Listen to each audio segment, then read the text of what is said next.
Hi guys, welcome to our channel Telugu audio stories with Maitri. నా ఛానల్ని ఎవరైనా ఫస్ట్ టైం చూస్తున్నట్టయితే తప్పకుండా లైక్ చేయండి, షేర్ చేయండి అండ్ సబ్స్క్రైబ్ చేసుకోండి. బండిని పెళ్లి బంధంలో పార్ట్ 28. ఇక లేట్ చేయకుండా స్టోరీలోకి వెళ్ళిపోదాం. ఏం మాట్లాడతారు పిన్ని? అక్కడ అందరూ కరెక్ట్గానే ఉన్నారు, నేను పెళ్లి చేసుకున్న వ్యక్తి తప్ప. కానీ ఎప్పటికైనా మారుతాడని ఒక చిన్న హోప్ ఉండేది. అందుకే ఎన్నిసార్లు తను డివోర్స్ అడిగినా నేను సమాధానం ఇచ్చేదాన్ని కాదు. కానీ చివరికి నేనే ఇవ్వాల్సి వచ్చింది. అయినా నాకు ఇప్పుడేం బాధ లేదు బాబాయ్. అమ్మ కోసం భరించాను ఇవన్నీ. కానీ అమ్మకి సీరియస్ గా ఉంది అని తెలియకముందే అతనితో వీడిపోయాను. ఎందుకంటే అమ్మకు తెలిస్తే కూడా సహించేది కాదు. నేను ఆత్మాభిమానం చంపుకొని అక్కడ బ్రతకడం, అంది తడి కన్నులతో సియా. మాకు తెలుసు చిన్ని, నీ మనసులో ఎంత బాధ ఉందో. మేము ఇక్కడ అక్క గురించి కేర్ తీసుకుంటూ మా బిజీలో మేము ఉండిపోయాం. నువ్వు రావడం పోవడం తప్ప అక్కడ ఏం జరుగుతుందో కూడా తెలుసుకోవడానికి ప్రయత్నించలేదు అంటూ సుజాత సియాని దగ్గరికి తీసుకుంది. చూడు చిన్ని, జరిగిందేదో జరిగిపోయింది. ఇక మనకి వాళ్ళకి ఎలాంటి సంబంధం లేదు. నిన్ను ఇంత బాధ పెట్టిన వాళ్ళతో ఎంత దూరం ఉంటే అంత మంచిది. ఈ విషయం నాకు ముందే తెలిసి ఉంటే రాజ్ని మరొకసారి నా ఇంటి గడప తొక్కకు అని ముఖం మీదే చెప్పేవాణ్ణి. అయినా పెళ్లి చేసిన ఆ పెద్ద మనిషి కూడా ముఖం చాటేశాడు చూడు అంటాడు శ్యామ్ ప్రసాద్. అసలు ఆయనకి ముఖం ఎక్కడ ఉంచాడు ఆయన కొడుకు? ఆయన్ని ఎందుకంటారు మీరు? ఇప్పటికైనా మన పిల్ల ఆ నరకం నుంచి బయటపడింది, అదే చాలు. ఇంకా నయ్యం, ఆ బాధతో ఏదైనా చేసుకుంటే. అమ్మో అంటుంది సుజాత. అలా ఇలా చేసుకుంటుంది? అంత తప్పు చిన్ని ఏమి చేయలేదు. తప్పంతా రాజ్ది. అయినా ఇక పైన వాళ్ళ డిస్కషన్ మన ఇంట్లో ఉండకూడదు. చూడు చిన్ని, ఇక పైన నీ మంచి చెడ్డ చూసుకోవడానికి మేము నీకు ఉన్నాం. అమ్మ లేదు, నాకు ఎవరూ లేరు అని నువ్వు ఎప్పుడు ఫీల్ అవ్వద్దు. మీరిద్దరూ నాకు పిల్లలే.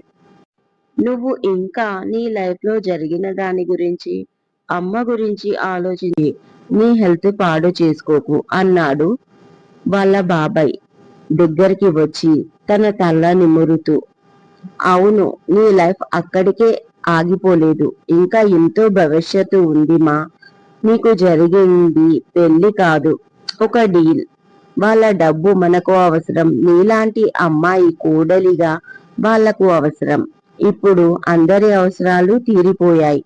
ఇక గతాన్ని దాటి నువ్వు ముందుకు వెళ్ళాలి. ఇంకా అక్కడే ఆగిపోవడానికి వీల్లేదు అంటుంది సుజాత. ఏడుస్తూ సుజాతని హత్తుకుంటుంది సియా. దూరంగా ఉన్న చైత్ర వాళ్ళ మాటలు విని, మా అక్కని ఇంత బాధ పెట్టారా వాళ్ళు? ఇప్పుడు చూపిస్తా నేనేంటో అనుకుంటూ ఏడుస్తూ కళ్ళు తుడుచుకుంటుంది చైత్ర. తొందరగా ఆఫీస్కి వెళ్ళాలని ఫామ్ హౌస్ నుంచి డైరెక్ట్ గా జిమ్ లో వర్కౌట్లు ముగించుకొని త్వరగా వచ్చాడు రాజ్. తన ప్రోటీన్ షేక్ కోసం మెయిడ్ తీసుకొని వచ్చింది. మరి వాటర్ అని అడిగాడు. ముందు వాటర్ తాగి ఆ తర్వాత 2 నిమిషాలకి ప్రోటీన్ షేక్ తాగుతాడు రాజ్. ఓ సారీ సార్ అంటూ పరిగెత్తుకుంటూ వెళ్లి వాటర్ తీసుకొచ్చింది. వాటర్ తాగాక మిల్క్ షేక్ నోటికి పెట్టుకున్నాడు. తనకి అస్సలు రుచించలేదు. నోటి నుంచి తీసి, ఏంటిది చెండాలంగా ఇలాగిన ఉండేది? మిల్క్ షేక్ వేరేది చేసుకురా అంటూ గట్టిగా అరిచాడు రాజ్. అది విని కిచెన్ లో ఉన్న శాంతి బయటికి వచ్చి, ఏం జరిగింది నాన్న అని అడిగింది. ప్రోటీన్ షేక్ అస్సలు బాలేదు పిన్ని అన్నాడు. ఓ అవునా, ఎందుకలాగా? మీకు కొంచెం కూడా ఇంట్రెస్ట్ లేకుండా పోతుంది అంటూ కిచెన్ లోకి వెళ్ళి తనే ప్రిపేర్ చేసి మేడ్తో పంపించింది. అది తాగగానే తనకి అస్సలు తాగాలనిపించలేదు. ఏంటిది, ఇవాళ కొత్తగా చేస్తున్నారా మీరు? ఎన్ని రోజుల నుంచి మిల్క్ షేక్ ప్రిపేర్ చేస్తున్నారు, ఆ మాత్రం తెలీదా? ఎలా చేయాలో ఏంటి? టేస్ట్ దరిద్రంగా ఉంది అంటూ టీపాయ్ మీద పెట్టి మరొకసారి అరిచాడు.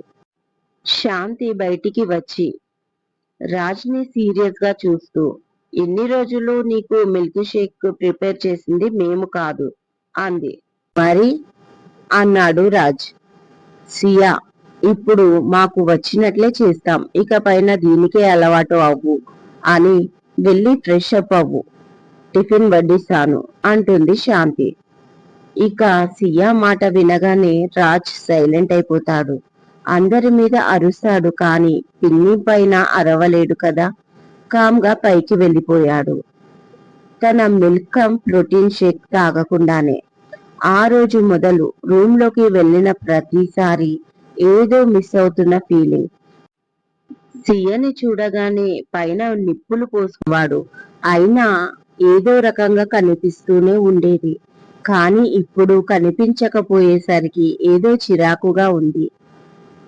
నా రూమ్ లో TV, fridge, sofa set, bed ఇవన్నీ ఉన్నట్లే నువ్వు కూడా నా దృష్టిలో ఫర్నిచర్వి మాత్రమే అని ఒకసారి కోపంలో సియాతో అన్నాడు. బట్ ఇవాళ తను కూడా ఆ ఫర్నిచర్ లో ఒకడిగా కలిసిపోయినట్లు ఫీల్ అవుతున్నాడు. ఇక క్రిస్టియానా మచ్చుకి కూడా గుర్తుకు రావడం లేదు. మరీ ముఖ్యంగా తను గుర్తొచ్చిన ప్రతిసారి మనసు గిల్టీ ఫీలింగ్ తో నిండిపోతుంది. ఇలాగే ఉంటే ఇంకా ఎలా అయిపోతానో అని స్విట్జర్లాండ్ బిజినెస్ ట్రిప్ ప్లాన్ చేశాడు. ఈ జ్ఞాపకాలకు, ఈ గిల్టీకి, ఈ వాతావరణానికి దూరంగా కొన్నాళ్ళు ఉంటే అన్నీ మర్చిపోగలను అనుకున్నాడు. అందుకే కుషాల్ని పంపిస్తాను అంటే వద్దని తను వెళ్తానని చెప్పాడు సంపత్కి. హలో వదినా అని సౌండ్ వినిపించగానే, ఎవరు మీరు? ఇక్కడ ఏ వదినా లేదు, మరొకసారి ఈ నెంబర్కి కాల్ చేయొద్దు అరుస్తుంది చైత్ర సియా ఫోన్ లిఫ్ట్ చేసి. ఏయ్, ఎవరు నువ్వు? సియా బాబీ ఎక్కడా? ఓ మేడ్వా, ఆల్ రైట్. సియా మేడంకి ఫోన్ ఇవ్వు, నేను వాళ్ళ మర్దిని కాల్ చేశానని చెప్పు అంటాడు లవన్. ఇంట్లో పని వాళ్ళను పెట్టుకోవడానికి మీలాగా బాగా బలిసిన వాళ్ళం కాదు. నేను సియా సిస్టర్ చైత్ర ప్రసాద్ ని మాట్లాడుతున్నా. ఇన్ని రోజులు మీరు మంచి వాళ్ళని బాగా మర్యాద ఇచ్చేవాళ్ళం, కానీ ఇప్పుడు ఇవ్వం అని కోపంగా, మీరు ఎలాంటి వారిలో ఈ రోజే మా అక్క ద్వారా తెలిసి వచ్చింది అంటుంది చైత్ర. హలో, ఏం మాట్లాడుతున్నారు అడిగాడు లవన్. తెలుగు. అయినా వదినేంటి? వదినా బాబీ అని. మీ అన్నయ్య మా అక్కకి ఎప్పుడో డివోర్స్ అయిపోయాయి. ఈ విషయం తెలిసి కూడా ఎందుకు కాల్ చేశారు? ఒక్క లాంగ్వేజ్ లోనూ కరెక్ట్ గా రిలేషన్ మెయింటైన్ చెయ్యని మీరు మా అక్కని అన్ని లాంగ్వేజ్ లో పిలుస్తారా? మా అక్కకి ఎవరూ లేరు అనుకుంటున్నారా? నేనున్నాను చైత్ర ప్రసాద్. నేనుండగా మీరు తనని బాధ పెట్టలేరు. ఈ రోజు తర్వాత మీకు మా అక్కకి మధ్య నేనున్నాను, నన్ను దాటి మీరు మా అక్క దగ్గరికి వెళ్ళలేరు అంటూ కోపమంతా వెళ్ళగక్కుతుంది. ఏ బీపీ పేషెంట్, నీకు బాగా ఎక్కువైంది, వెళ్ళి టాబ్లెట్ వేసుకో. అండ్ మా వదిన ఎలా ఉందో కనుక్కోవడానికి ఫోన్ చేశాం, మర్యాదగా మా వదినకి ఫోన్ ఇవ్వు అంటాడు కుశాల్. లవన్ ఎప్పుడో స్పీకర్ ఆన్ చేశాడు. చైత్ర ఏదేదో మాట్లాడుతుంటే, అబ్బబ్బా ఏం పర్ఫార్మెన్స్! మా అక్క అంటే ఎంతో కేరింగ్ ఉన్నట్టు, ఇది ఎలా ఉందో తెలుసా? గిచ్చి వాత పెట్టినట్లుగా ఉంది అంటుంది చైత్ర. ఓ ఇల్లు సామెత కరెక్ట్ గా చెప్పు. గిచ్చి వాత పెట్టినట్టు కాదు, గిచ్చి జోలపాడినట్టు అంటాడు లవన్. వాట్ ఎవర్, చెప్పడానికి నువ్వెవరు? ఇది మా ఏరియా, మా ఏరియాలో సామెతలు ఇట్లనే ఉంటాయి అంటూ మొండిగా మాట్లాడుతుంది చైత్ర. ఇద్దరికి కోపం వస్తుంది, కానీ కుశాల్ ని సైలెంట్ గా ఉండమని తను కోపం తగ్గించుకొని, ప్లీజ్ చైత్ర గారు కాస్త సియా గారికి ఫోన్ ఇవ్వండి, రెండు మాటలు మాట్లాడి కాల్ కట్ చేస్తా అంటాడు ఆఖరి ప్రయత్నంగా లవన్. మీరేంటి కట్ చేసేది? మేమే మిమ్మల్ని ఎప్పుడో కట్ చేశాం. ఇంకో విషయం తెలుసా, ఈ రోజు తర్వాత మా అక్క ఫోన్ నా దగ్గరే ఉంటుంది. మీ ఫోన్ రిసీవ్ చేసుకునేది నేనే. చెప్పాను కదా మీకు మా అక్క మధ్యలో నేనున్నానని. ఇక మీ వల్ల మా అక్క బాధపడకూడదు, అందుకే మీ ఫోన్ నేను ఇవ్వను అంటూ కట్ చేసింది. ఏంట్రా ఇలా చేసింది ఆ అమ్మాయి అంటాడు లవన్. పెళ్లిలో చూశాను, పొట్టిగా గింతుంటది, కానీ సీమ టపాకాయలాగా పేలుతూ చాలా ఎక్కువ చేస్తుంది అంటాడు కుశాల్. ఆ రోజు తర్వాత సియాకి ఫోన్ చేస్తూనే ఉన్నారు శాంతి, లవన్, కుశాల్. కానీ చైత్ర రాజ్ ఫ్యామిలీ నెంబర్స్ అన్ని ఒక యాప్ ద్వారా సియాకి చేరకుండా తన ఫోన్ కి డైవర్ట్ చేసుకుంది. ఎవరు కాల్ చేసినా చైత్ర ఇవ్వట్లేదు, కానీ శాంతితో నార్మల్ గానే మాట్లాడుతుంది. అక్క లేదు అని ఏదో ఒక సాకు చెప్తూ. అని లవన్, కుశాల్ మాత్రం ఒక రేంజ్ లో ఆడుకుంటుంది. కాలం ఎవరి కోసం ఆగదు, తన పని తను చేసుకుంటూ పోతుంది. అలా రోజులు గడుస్తున్నాయి. మళ్ళీ నా జీవితంలోకి ఎందుకు వస్తున్నావు? వచ్చి ఎందుకు ఇలా నా ప్రాణాలు తీస్తున్నావు? నీ వల్ల నేను అన్నీ కోల్పోయాను. ఇంకా కోల్పోవడానికి నా జీవితంలో ఏమీ మిగల్లేదు. బాధగా అరుస్తుంది ఆమె. సారీ, నిన్ను బాధ పెట్టాలని కాదు. నువ్వు నా దగ్గర ఉన్నప్పుడు నీ విలువ తెలుసుకోలేకపోయాను. కానీ నువ్వు దూరం అయ్యాక నువ్వేంటో, నీ వాల్యూ ఏంటో తెలిసి వచ్చింది. నీతో బతకాలని నేను అనుకుంటున్నాను. అందుకే మళ్ళీ నీ జీవితంలోకి వచ్చాను అంటాడు అతను. నేను ఇంకా బ్రతికున్నాను అనుకుంటున్నావా? నీ మాటలతో, నీ చాటలతో, నీ పొగరుతో నన్ను టార్చర్ చేసి ఎప్పుడో చంపేశావు. నీ ముందు నిలబడింది ఒక శవం అంటుంది ఆమె ఏడుస్తూ. ప్లీజ్ ఒకే ఒక ఛాన్స్ ఇవ్వు. నిన్ను కళ్ళల్లో పెట్టుకొని చూసుకుంటాను. జీవితంలో నీకు కన్నీళ్లు రాకుండా చూసుకుంటాను. నా మాట నమ్ము ప్లీజ్ అంటూ అతను ప్రాధేయపడుతున్నాడు. ఆమె అతన్ని వినిపించుకోకుండా ముందుకు వెళ్ళిపోయింది. నా తప్పుకి శిక్షించు, కానీ నన్ను వదిలి వెళ్ళకు అంటూ అరుస్తున్నాడు అతను. కట్ అని వినిపించింది అప్పుడే. వెంటనే super super performance, what a acting అంటూ డైరెక్టర్ క్రిస్టియానా ముందుకు వచ్చాడు. Really amazing acting and your so hot అన్నాడు హీరో సోయల్ ముఖర్జీ. ఆమె ఒంటికి అతుక్కుపోయిన డ్రెస్ ని చూడు. వాళ్ళు చేసిన సీన్ వర్షంలో కాబట్టి ఇంకా పొంగిపోయింది క్రిస్టియానా హీరో మాటలకి. నెక్స్ట్ షాట్ కి టైం ఉండడంతో క్యారవాన్ లోకి వెళ్ళింది. అప్పుడే ఆమె సెక్రటరీ వచ్చి, మేడం సార్ నెంబర్ కలిసింది, లైన్ లో ఉన్నారు అంటూ ఫోన్ చేతికిచ్చింది.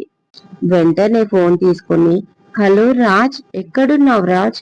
ఏమైపోయావు? నీ క్రిస్టియానాని మాట్లాడుతున్నా బేబీ. ఎక్కడికి వెళ్ళిపోయావు నన్ను ఇలా వదిలేసి? నీ గురించి ఎంత బెంగ పెట్టుకున్నానో తెలుసా అంటూ గబగబా ప్రశ్నించింది. దానికి సమాధానం, ఐ విల్ కాల్ బ్యాక్ అంటూ కాల్ కట్ చేశాడు రాజ్. షాక్ అయిపోయింది. దాదాపు 1.5 years గా రాజ్ తన టచ్ లో లేడు. ఫోన్ లో కూడా నో రెస్పాన్స్. ఇండియాలో లేడు అని తెలుసు, కానీ ఎక్కడికి వెళ్ళాడో తెలీదు. అది తెలుసుకోవడానికి చాలా ట్రై చేసింది, కానీ లాభం లేకుండా పోయింది. నందస్ కంపెనీలో 3 years మోడల్ గా సైన్ చేసినప్పుడు ఆమెకి తెలీదు ఆ కంపెనీలో మాత్రమే వర్క్ చేయాలని, ఇంకా వేరే అసైన్మెంట్లు సైన్ చేయకూడదని. ఒకవేళ చేస్తే ఆమెని తిరిగి నందాస్ కంపెనీకి 20 crores చెల్లించాలని. అలా తెలియక ఒక తెలుగు సినిమా సైన్ చేసింది.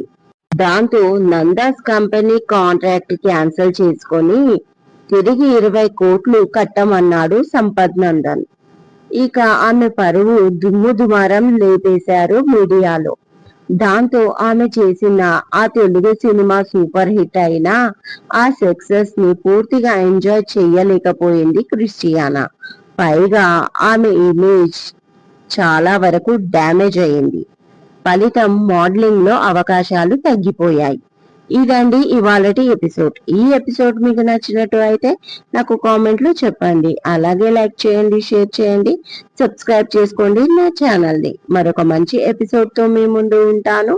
మైత్రి.